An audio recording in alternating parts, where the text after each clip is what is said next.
Hello दोस्तों, good evening. Dream Bharat के online classes में आप सभी लोगों का स्वागत है।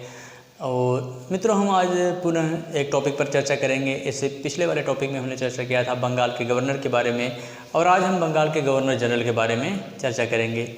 अगर बंगाल के गवर्नर जनरल की बात करें तो बंगाल का प्रथम गवर्नर जनरल जो नियुक्त हुआ वह वारेन हेस्टिंग्स था। वारेन हेस्टिंग्स 1772 से लेकर 73 एक वर्ष का कार्यकाल जो था इसका बंगाल के गवर्नर के रूप में इसने कार्य किया। बाकी 1773 से लेकर के 1785 तक का जो टाइम पीरियड था इसने बंगाल के गवर्नर जनरल के रूप में कार्य किया। इस तरीके से बंगाल का प्रथम गवर्नर जनरल बनने का सौभाग्य वारेन हेस्टिंग्स को प्राप्त हुआ। वारेन हेस्टिंग्स जिस समय इसने यह चार्ज लिया, जिस समय यह बंगाल का गवर्नर बना या जिस समय बंगाल का गवर्नर जनरल बना, इसके सामने ढेर सारी महत्वपूर्ण चुनौतियां थी। उन सभी चुनौतियों से निपटते हुए इसने कंपनी की स्थिति को सुदृढ़ किया और विषम परिस्थितियों में अपने धैर्य का साहस देते हुए इसने कंपनी की स्थिति को मजबूत किया। इसके बाद वारेन हेस्टिंग्स के बाद मैकफर्सन 1785 से लेकर के 86 तक रहता है। इसके बाद है लॉर्ड कॉर्नवालिस 1786 से लेकर के 1793 तक इसने कार्य किया। और कॉर्नवालिस के बाद सर जॉन शोर 1793 से लेकर के 1798 तक कार्य किया। इसके बाद सर जॉन शोर के बाद लॉर्ड वेलेस्ली, जिसने 1798 से लेकर के 1805 तक कार्य किया। वेलेस्ली के बाद जॉर्ज बार्लो 1805 से लेकर के 1807 तक कार्य किया। जॉर्ज बार्लो के बाद मिंटो प्रथम, जिसने 1807 से लेकर के 1813 तक कार्य किया। इसके बाद है लॉर्ड हेस्टिंग्स, जिसने 1813 से लेकर के 23 तक कार्य किया। लॉर्ड हेस्टिंग्स के बाद लॉर्ड एडम्स, जिसका कार्यकाल छोटा था, मात्र 6 माह का ही कार्यकाल इसका रहा। लॉर्ड एडम्स के बाद है लॉर्ड एमहर्स्ट, जिसने 1823 से लेकर के 1828 तक कार्य किया। इसके बाद है लॉर्ड विलियम बेटिक, जिसने 1828 से लेकर के 1835 तक कार्य किया। हालांकि 1828 से लेकर के 1833 तक इसका जो कार्यकाल था वह बंगाल के गवर्नर जनरल के रूप में कार्य किया, जबकि 1833 के चार्टर एक्ट के तहत 1833 से लेकर के 1835 तक 2 वर्ष का कार्यकाल जो था इसने भारत के गवर्नर जनरल के रूप में कार्य किया। इस तरीके से लॉर्ड विलियम बेटिक को भारत का गवर्नर जनरल बनने का सौभाग्य प्राप्त हुआ। ये कुछ महत्वपूर्ण बंगाल के गवर्नर थे जिसके बारे में हम आज चर्चा करेंगे, जिन्होंने महत्वपूर्ण कार्य किए। तो आइए बात करते हैं हम वारेन हेस्टिंग्स की। वारेन हेस्टिंग्स की बात करेंगे तो वारेन हेस्टिंग्स ने कई महत्वपूर्ण क्षेत्रों में इसने महत्वपूर्ण कार्य किए। जैसे अगर आप देखेंगे तो हेस्टिंग्स ने प्रशासनिक क्षेत्रों में भी महत्वपूर्ण कार्य किया, व्यापारिक क्षेत्रों में भी महत्वपूर्ण कार्य किया। इसके बाद राजस्व के संबंध में भी इसने महत्वपूर्ण कार्य किया तथा प्रशासनिक क्षेत्रों में भी इसने महत्वपूर्ण कार्य किया और न्यायिक क्षेत्रों में भी इसने महत्वपूर्ण कार्य किया। तो अगर हम प्रशासनिक की बात करेंगे तो वारेन हेस्टिंग्स ने सबसे पहले द्वैध शासन को समाप्त किया। द्वैध शासन 1765 ईस्वी में लागू किया गया था और यह द्वैध शासन जो है लॉर्ड क्लाइव के द्वारा लगाया गया था। द्वैध शासन को समाप्त करके और इसने बंगाल तथा बिहार के नायब सूबेदार मोहम्मद राजा सिताब राय तथा मोहम्मद रजा खान को कार्य मुक्त कर दिया गया। और साथ ही साथ जो है कलकत्ता में एक टकसाल की नियुक्ति की गई। इसके बाद देखेंगे तो व्यापारिक क्षेत्रों में भी इसने जो है महत्वपूर्ण कार्य किया। और बंगाल में इसने पूरी तरीके से व्यापार सभी के लिए खोल दिया। साथ ही साथ बंगाल में इसने ददनी प्रथा को भी समाप्त कर दिया। इसके बाद राजस्व के क्षेत्र में देखेंगे तो राजस्व के क्षेत्र में भी इसने महत्वपूर्ण कार्य किया। और इसने जो है पहले 5 वर्षीय मालगुजारी वसूलने की व्यवस्था की, जबकि बाद में उसको घटा करके इसने एक वर्षीय मालगुजारी वसूलने की व्यवस्था की।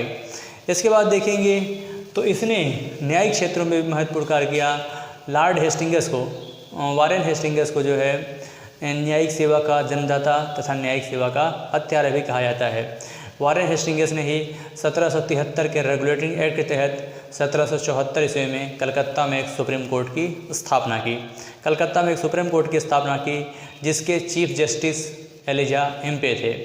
एलिजा इम्पे इसके चीफ जस्टिस थे और साथ ही साथ 3 अन्य न्यायाधीश भी थे। इसमें देखेंगे तो चैम्बर, लेमेस्टर आदि करके ये उसके प्रमुख अन्य न्यायाधीश थे।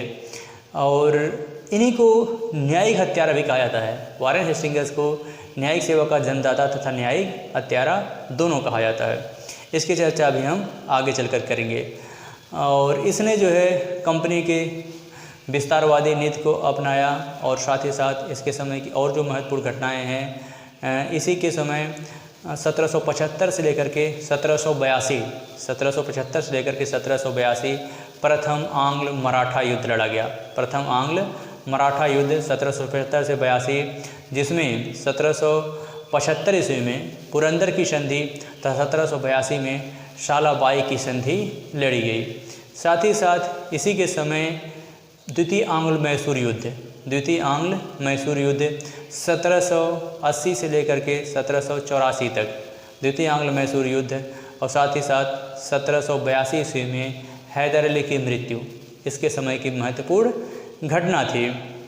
इसके अलावा देखेंगे तो 1781 ईस्वी में इसके समय कलकत्ता में प्रथम मदरसे की स्थापना की गई। 1784 ईस्वी में पिट्स इंडिया एक्ट इसी के समय लाया गया। 1784 ईस्वी में ही विलियम जोन्स की सहायता से एशियाटिक सोसाइटी ऑफ बंगाल की स्थापना इसके द्वारा कराई गई। इसके समय की ये घटना है। इसके बाद देखेंगे तो 1775 ईस्वी में फैजाबाद की संधि इसी के समय हुई। इसके समय देखेंगे तो कुछ अन्य अनैतिक कार्य हेस्टिंग्स के जो है कुछ अन्य अनैतिक कार्य भी थे। जैसे अगर अनैतिक कार्य की बात करेंगे तो एक बंगाली ब्राह्मण नंद कुमार थे, और नंद कुमार ने जो है इस पे एक आरोप लगाया कि इसने जो है मीर जाफ़र की पत्नी, मीर जाफ़र की विधवा मुन्नी बेगम से 3 लाख रुपया रिश्वत के रूप में वसूल करके जो है नवाब की संरक्षिका के रूप में बनाया था। जबकि एक दूसरा व्यक्ति मोहनलाल करके रहता है, उसने इस पर गलत आरोप लगाया। और इस तरीके से चूँकि वारेन हेस्टिंग्स के ही मित्र थे एलिजा इम्पे, और इस तरीके से एलिजा इम्पे से कह करके जो है इसने दबाव बना करके और बंगाली ब्राह्मण नंद कुमार को फांसी दिलवा दिया। इस तरीके से इसने न्याय का गलत मिसयूज किया, जिसके आधार पर इसे न्यायिक सेवा का हत्यारा भी कहा जाता है। और देखेंगे तो बनारस के दूसरा इसका अनैतिक कार्य जो था, बनारस के राजा चैत सिंह के साथ अमानवीय व्यवहार। हालांकि बनारस के राजा चैत सिंह जो थे उनके ऊपर ऑलरेडी जो है कंपनी का कर्ज था, और जब जो है कंपनी ने दबाव बनाया या हेस्टिंग्स ने दबाव बनाया तो चूँकि वो देने में असमर्थ थे वापस करने में, और फलस्वरूप जो है उन्होंने बाद में वहाँ से भाग करके वो मध्य प्रदेश की तरफ निकल गए। और इस तरीके से ये इसका दूसरा अनैतिक कार्य। तीसरा अनैतिक कार्य की बात करेंगे तो ऑलरेडी अवध की बेगमों से जो है पैसा वसूलने का मामला रहा, जिसमें जो है ऑलरेडी अवध पर कंपनी का 1 करोड़ रुपया कंपनी का 1 करोड़ रुपया कर्ज था, और उसके आधार पे उसने जो है पैसे वसूलने का प्रयास किया। ये इसका तीसरा अनैतिक कार्य था। हालांकि जब वारेन हेस्टिंग्स वापस लौट करके जाता है तो इस पे जो है ब्रिटेन के लॉर्ड हाउस में जो है या हाउस ऑफ लॉर्ड्स में जो है इसके विरुद्ध याचिका दायर किया गया, मानहानि का याचिका दायर किया गया, और इस पर महाभियोग चलाया गया। हालांकि 7 वर्ष तक चलने के बाद जो है यह बरी हो जाता है, मुक्त हो जाता है। इस तरीके से ये इसका कार्यकाल रहा। इसके बाद 1 वर्ष तक का जो कार्यकाल था वह वारेन हेस्टिंग्स के बाद मैकफर्सन का था, और मैकफर्सन जो था यह कार्यवाहक गवर्नर जनरल था बंगाल का। इसके बाद सबसे लंबा कार्यकाल पूरे वायसराय तथा गवर्नर जनरलों में सबसे लंबा कार्यकाल जो था वह वारेन हेस्टिंग्स का था। लगभग 14 वर्ष तक लगभग 14 वर्ष तक का एक लंबा कार्यकाल जो है उसने भारत में व्यतीत किया और कंपनी की स्थिति को उसने सुदृढ़ किया। इसके बाद अगला जो गवर्नर जनरल बंगाल का बनकर के आता है वह Lord Cornwallis. Lord Cornwallis governor general बनने से पहले उसने कुछ कंडीशन रखा कि वह गवर्नर जनरल का पद तभी स्वीकार करेगा जब गवर्नर जनरल और सेना प्रमुख दोनों पद उसे एक साथ दिए जाएंगे, तभी वह इस पद को स्वीकार करेगा।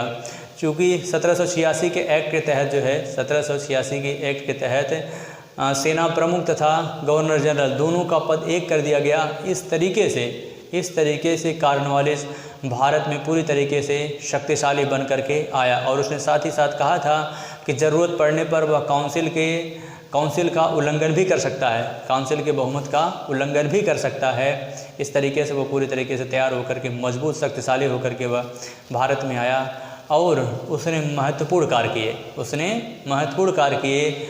अगर देखेंगे तो उसने व्यापारिक क्षेत्र में भी महत्वपूर्ण कार्य किया, उसने न्यायिक क्षेत्र में भी महत्वपूर्ण कार्य किया और उसने शासन संबंधी क्षेत्र में भी महत्वपूर्ण कार्य किया। अगर आप व्यापारिक क्षेत्र की बात करेंगे तो उसने यह प्रावधान किया कि जुलाहे वगैरह उतना ही कंपनी को माल देने के लिए बाध्य होंगे जितना उन्हें पेशगी दी जाएगी, उतना ही माल देने के लिए कंपनी को जुलाहे बाध्य होंगे। यह उसने प्रथम प्रावधान किया।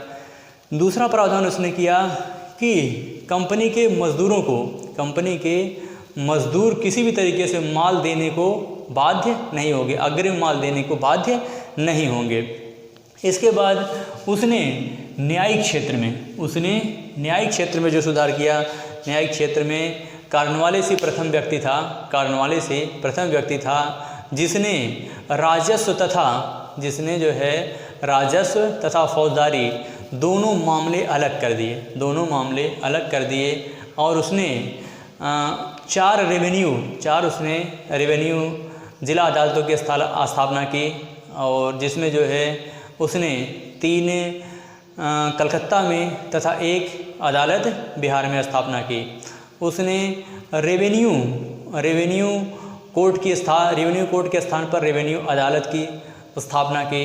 साथ ही साथ उसने चलती फिरती या सर्किट अदालत की उसने स्थापना की और साथ ही साथ उसने और भी महत्वपूर्ण कार्य किए। इसके बाद शासन संबंधी की बात करेंगे, शासन संबंधी क्षेत्रों में उसने कौन कौन से महत्वपूर्ण कार्य किए, तो उसने पहली बार जो है उसने योग्यता के आधार पर नियुक्ति करने का प्रावधान किया और साथ ही साथ भारतीयों को उच्च पदों पर उसने प्रतिबंधित कर दिया। इस आधार पे उसने योग्यता को वरीयता दी। इस वजह से कॉर्नवालिस को भारत में सिविल सेवा का जन्मदाता कहा जाता है। साथ ही साथ जो है उसने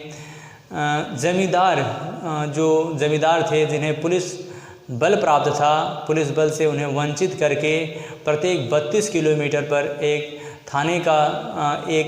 पुलिस थाने का निर्माण किया गया और साथ ही साथ उसका एक पुलिस इंचार्ज बनाया गया। इस आधार पे कॉर्नवालिस को पुलिस सेवा का भी जन्मदाता कहा जाता है। लॉर्ड कॉर्नवालिस के समय ही 1793 ईस्वी में भू राजस्व बंदोबस्ती कॉर्नवालिस के द्वारा ही लाया गया। इस तरीके से लॉर्ड कॉर्नवालिस ने कई महत्वपूर्ण कार्य किए। कॉर्नवालिस के बाद सर जॉन शोर जिसने 1793 से लेकर के 1798 तक शासन किया और जिसे भारत में हस्तक्षेप की नीति के लिए जाना जाता है। सर जॉन शोर को भारत में हस्तक्षेप की नीति के लिए जाना जाता है और इसी के समय 1795 ईस्वी में अब्दाली के पोते जमान शाह ने 1795 ईस्वी में कुछ महत्वपूर्ण कार्य किया था। साथ ही साथ 1795 ईस्वी में ही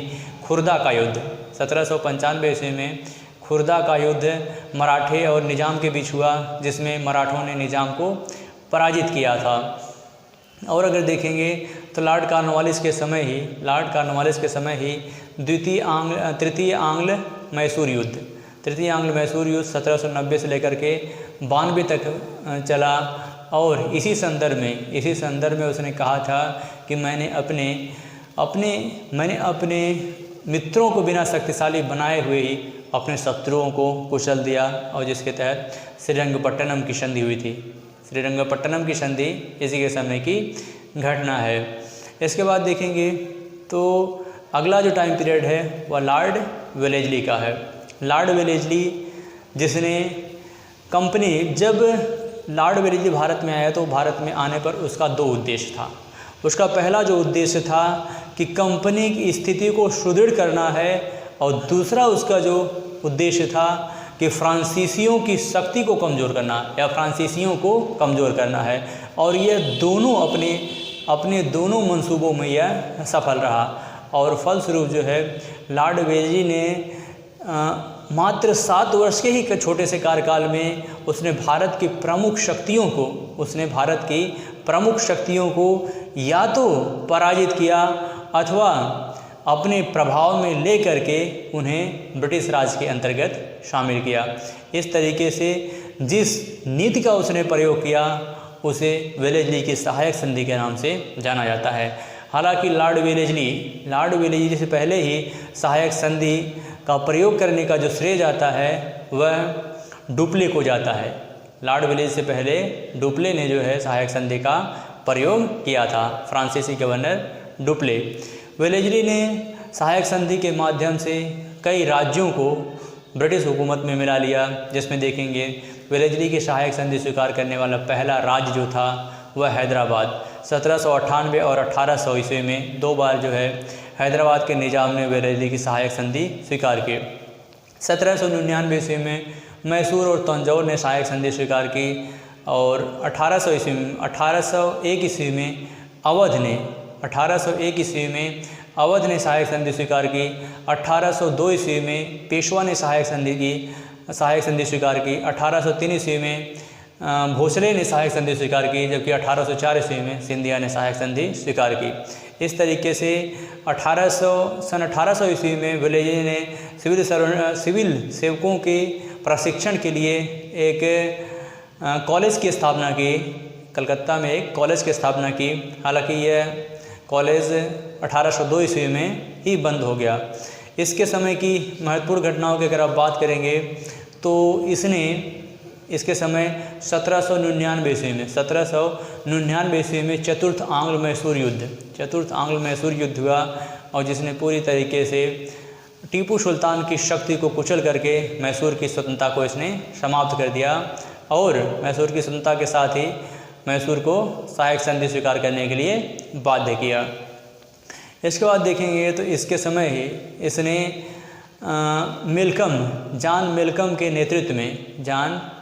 मेहदी तथा मेलकम के नेतृत्व में फारस के शाह के यहाँ एक दूतमंडल भेजा, और साथ ही साथ फारस के शाह से एक समझौता हुआ कि फारस का शाह अपने यहाँ फ्रांसीसियों को शरण नहीं देगा। इस तरीके से इसका यह मिशन भी सफल रहा। हालांकि वेलेस्ली को आगे चल करके वेलेस्ली के समय जो दूसरा महत्वपूर्ण कार्य हुआ वह वेलेस्ली ने 1803 से लेकर के 1805 तक द्वितीय आंग्ल मराठा युद्ध इसी के समय की है। द्वितीय आंग्ल मराठा युद्ध 1803 से लेकर के 1805 तक रहा, और साथ ही साथ इसने पेशवा के साथ बेसिन की संधि 1802 ईस्वी में पेशवा के साथ इसने बेसिन की संधि की थी, किंतु 1805 ईस्वी में इसे वापस बुला लिया गया।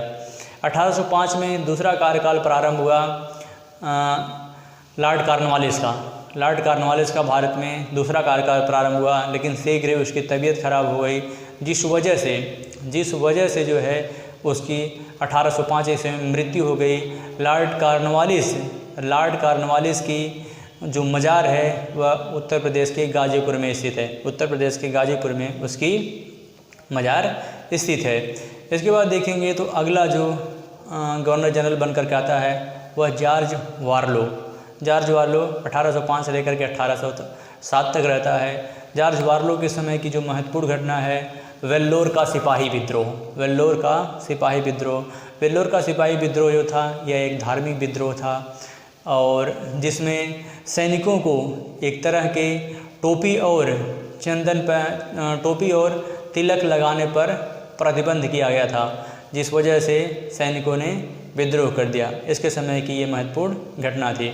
इसके बाद जॉर्ज वार्लो के बाद लॉर्ड मिंटो प्रथम का कार्यकाल प्रारंभ हुआ 1807 से लेकर के 1813 तक। मिंटो के समय की महत्वपूर्ण घटना जो है 1809 ईस्वी में महाराजा रणजीत सिंह के साथ अमृतसर की संधि हुई। महाराजा रणजीत सिंह के साथ अमृतसर की संधि हुई और इस संधि पर मिंटो ने चार्ल्स मेटकाव को हस्ताक्षर के लिए भेजा था और साथ ही साथ इसी संधि के तहत महाराजा रणजीत सिंह की पूर्वी सीमा सतलज नदी तक स्वीकार कर लिया गया।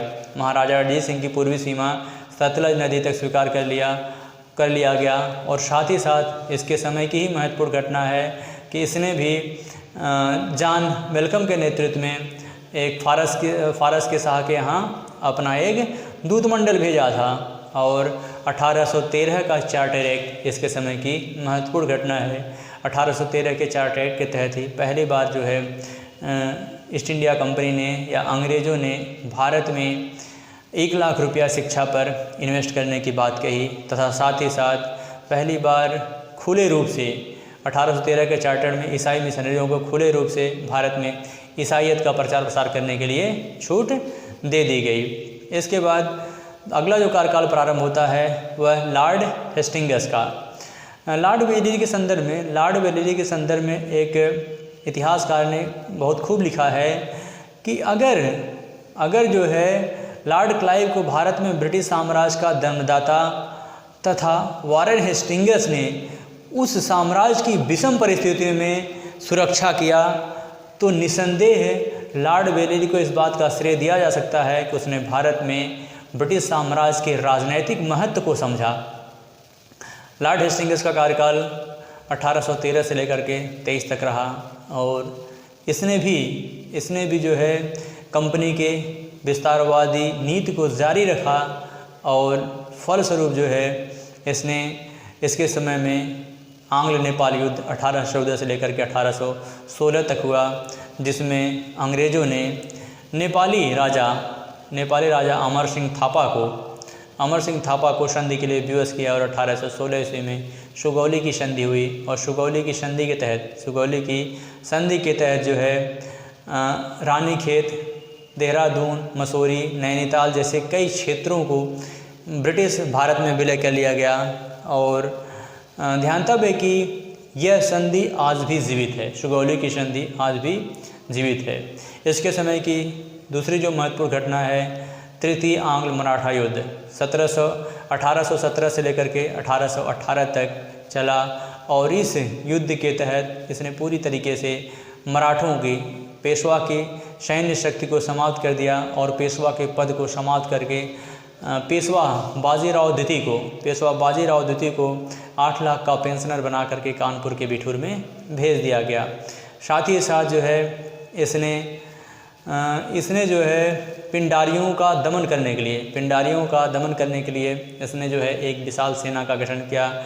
मैं अब बता दूं आपको कि पिंडारी जो थे वह मुग़ल काल में औरंगजेब के समय पिंडारियों का उदय हुआ था। बाद में जो है पिंडारी पूरी तरीके से मध्य भारत में पिंडारियों का प्रभाव था जो लूटमार करते थे और जिन्हें मराठों का संरक्षण प्राप्त था। जॉन मेलकम ने पिंडारियों को मराठों का शिकारी कुत्ता कहा है और पिंडारियों के प्रमुख नेता चीतू, करीम, वासिल मोहम्मद करके थे और लॉर्ड हेस्टिंग्स ने पिंडारियों का दमन करने का निश्चय किया और 1 लाख की विशाल सेना उसने तैयार की और जिसको पूरी सेना को 2 टुकड़े में विभाजित कर दिया, जिसकी एक सेना का नेतृत्व स्वयं जो है उसने किया और पिंडारियों को चारों तरफ से घेर करके बुरी तरीके से उन्हें सफाया किया। जबकि मराठा सरदार मल्हारराव होलकर ने पिंडारियों को सुनहरा झंडा प्रदान किया था। इस तरीके से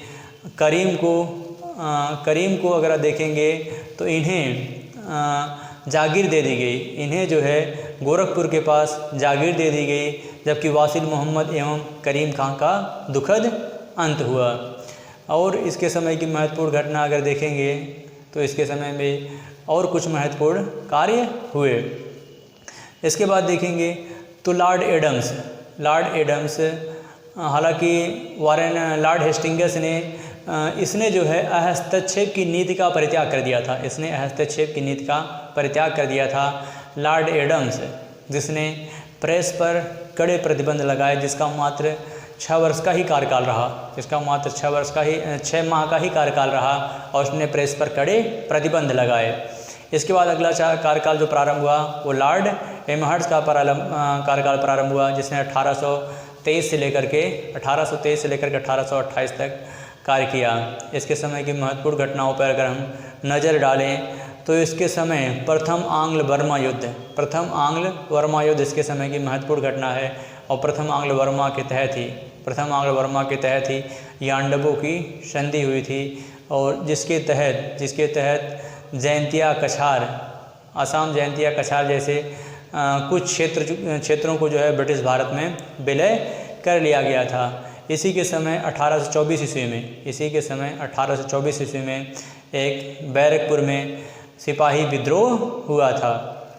इसके समय की अगर और देखेंगे तो और कुछ महत्वपूर्ण घटनाएं हुई थी। इसके बाद अगला जो कार्यकाल प्रारंभ होता है वह लॉर्ड विलियम बेटिक जिसे भारत में सुधारों के युग के नाम से जाना जाता है, भारत में समाज सुधारों के युग के नाम से जाना जाता है। और लॉर्ड विलियम बेटिक 1828 से लेकर 1835 तक इसका कार्यकाल रहा, जिसने लॉर्ड विलियम बेटिक बंगाल का अंतिम गवर्नर जनरल तथा भारत का प्रथम गवर्नर जनरल नियुक्त हुआ 1833 के चार्टर एक्ट के तहत। लॉर्ड विलियम बेटिक के समय देखेंगे तो कई महत्वपूर्ण सुधार किए गए, जैसे 1829 ईस्वी में इसने राजा राम मोहन राय की सहायता से सती प्रथा को प्रतिबंधित किया। आर्टिकल 17 के तहत, नियम कानून 17 के तहत जो है सती प्रथा को प्रतिबंधित किया। साथ ही साथ 1830 ईस्वी में यह प्रथा बंगाल प्रेसिडेंसी के अलावा मद्रास तथा बम्बई प्रेसिडेंसी में भी लागू कर दिया गया, और धीरे धीरे यह नियम पूरे भारत में लागू कर दिया गया। 1830 ईस्वी में कर्नल स्लीमैन की सहायता से ठगी प्रथा को समाप्त किया गया। 1830 ईस्वी में कर्नल स्लीमैन की सहायता से ठगी प्रथा को समाप्त किया गया। इसके बाद अब इसी के साथ हमारा टॉपिक समाप्त होता है, और लॉर्ड विलियम बेटिक के बारे में हम पूरा डिटेल से अगले टॉपिक में चर्चा करेंगे। अब इसी के साथ हमें इजाज़त दीजिए। जय भारत, जय हिंद।